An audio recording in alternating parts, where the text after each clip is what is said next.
History-making Madagascar beat the Super Eagles of Nigeria 2-0 to top their group, while top two teams from each group will sail through and the best fourth-place teams will complete the list into the round of 16 in the Africa Cup of Nations. Find out which teams have made it this far into the last 16.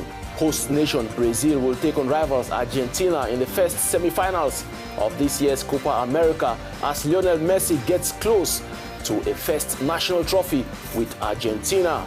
And then champions, the US, qualified for the 8th time to the semi-finals after defeating host France 2-1 to match up against England, while the Netherlands and Sweden square up in the other semi-final game. Fasten your seatbelts as Football Planet starts right now. We begin with the most rated football competition on the continent as the group stage matches draw to an end. Ranked among the least on FIFA standings, Madagascar created what could be the surprise of the tournament when they pushed down a 2-0 defeat on 2013 champions Nigeria in their last Group B encounter that was on Sunday night. The result leaves them as Group B leaders with 7 points after 2 wins and a draw game, and ahead of Nigeria, who finished with 6 points. In a chat with Nigerian sports journalists just after that shocking defeat, we feel a sense of disappointment from so many Nigerians. And now we're being joined by Akin Lolu, who's a sports journalist reporting from Lagos, Nigeria. Nigeria yesterday settled for second spot after that shocking defeat from debutant Madagascar. What's your take on this? Well, going into the AFCON 2019, Nigeria was no doubt a favorite, but unfortunately did not live up to that level where Nigerians have put high hope, high expectations from the kind of result they will turn out. First match, they really struggled. Second match, the same thing happened. But I think in the last match, probably a high level of complacency set in because the way the first goal came in, the way they considered the first goal was really shocking. Leon Balogun couldn't, stand his feet and tried to guide the ball, and unfortunately he got in. The reaction from Nigeria has been really, really emotional. They've been really, really sad, and they've been causing their pain since last night. The expectation from the Super Eagles now is that they have their destiny in their hands, and they should come out stronger. The only fear is, no doubt, the coach, General, is very rigid. He's not flexible at all. He stands on what he believes will work for him, even when it's obvious things aren't working. So the destiny of the Super Eagles is in their hand. You've got to really, really come out when the knockout stage gets started. Now, what is the challenge with the side? 3 matches, 3 different lineups. Should we be worried here for the Super Eagles? No, as a professional, before the tournament started, I actually, made comments on radio and all that I doubt if the Super Eagles will go past the group stage, and if they make it out of the group stage, they may not make it out of the round of 16. And this is the reason why I said so. Since 2015, when General came on board, his own target has been to raise a national team of a very young squad in his own team. But there's been this lack of consistency in the structure of his team. He brings in this particular player. He tries to stay with this particular player when the player is not even giving his best. So there's been a major point of lack of consistency since General came on board. All right, thanks, Alonge. It's always a pleasure having you on Football Planet. Thank you very much. All right, the Black Stars of Ghana went into the competition with a series of hiccups surrounding the captaincy. But thankfully, the issue was settled and Andre Ayew led the side that grappled 2 points out of a possible 6 in 2 Group F encounters. We are also being joined by a Ghanaian sports journalist on phone. Welcome, Zakaria Ali. Let me put your back on the wall. Taking a look at the Black Stars this far, 2 draw games, I guess it is not very satisfactory. But having watched Asamoah Gyan and Kwadwo Asamoah coming in from the bench, is it a wise decision for Kwesi to rely on youthfulness? I mean, before the tournament, when the coach had chances to speak to some of us before they even go to the United States of Emirates, the coach made a statement that he's building the team for the future. So clearly, he was actually going for you to over experience, over the big names that we know that are old. So I wasn't surprised that he decided to bench Asamoah Gyan.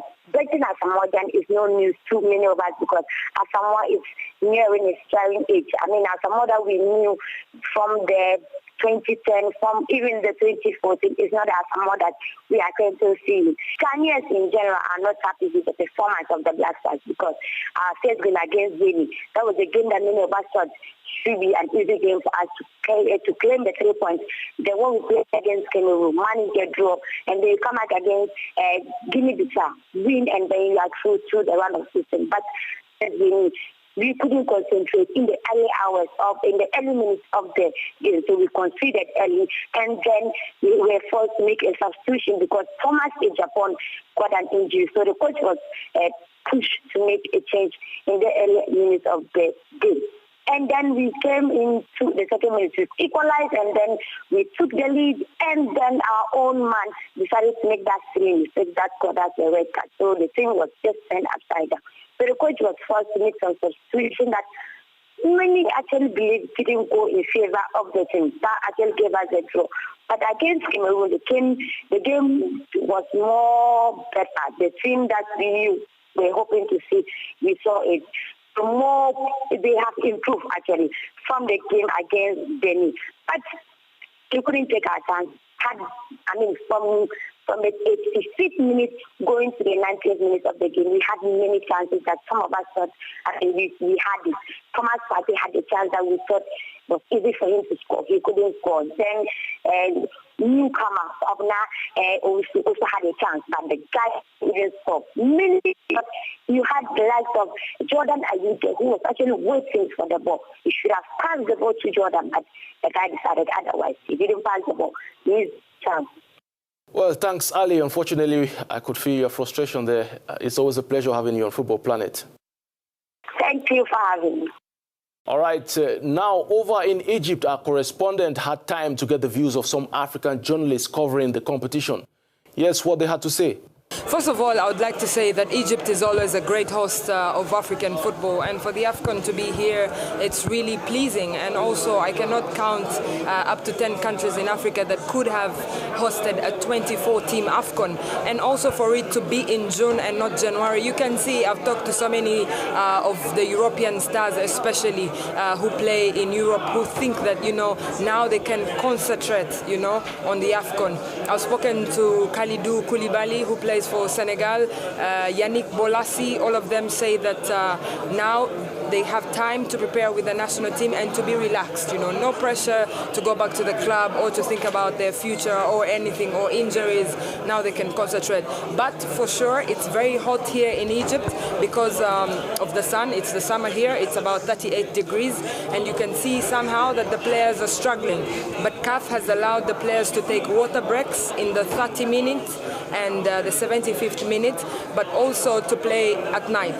The 4:30 p.m. fixtures have been a little bit difficult, but those countries that are serious, for example, Uganda, were doing a camp in Abu Dhabi where it's almost 42 degrees. So they're used to this kind of weather and the humidity. And so for me, I think that it's not a very big problem. At first, we were very skeptical of a 24-nation African Cup. We thought it would be a little too much for the biennial competition. Looking at how things have progressed so far, it feels like it's working. But the key question remains, how many African countries can organize a 24-team competition? Perhaps Egypt has the capacity. There are others who cannot host such a competition. This requires large resources that many African countries do not have yet. As we wrap on our AFCON segment today on Football Planet, we would like to leave you with the following tables.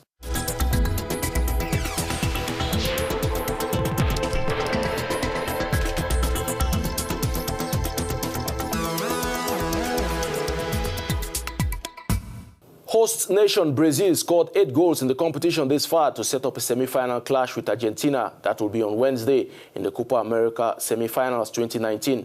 Captain Lionel Messi and Argentina scored 3 goals less in a more difficult phase that saw them losing 2-0 to Colombia on match day 1. As Messi seeks his first senior trophy with his side, the task could be easier, but they will have to go through Brazil, who only beat Paraguay 4-3 on penalties in the quarterfinals. And here's what you would expect from the semi-finals of the Copa America.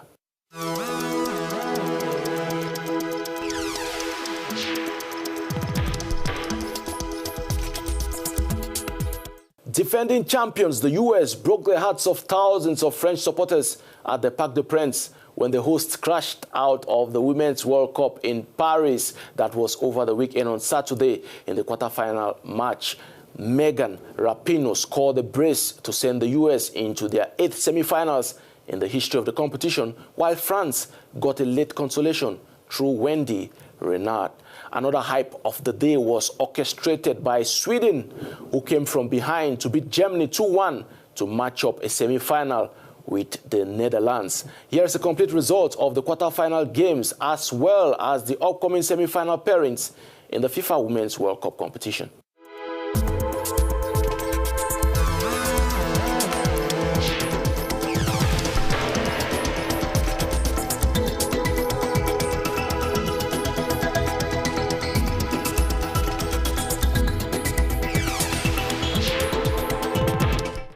Get more sports news and updates on Africa News and africanews.com in French and English, as well as on our social media outlets. From myself and the team, it is bye-bye for now.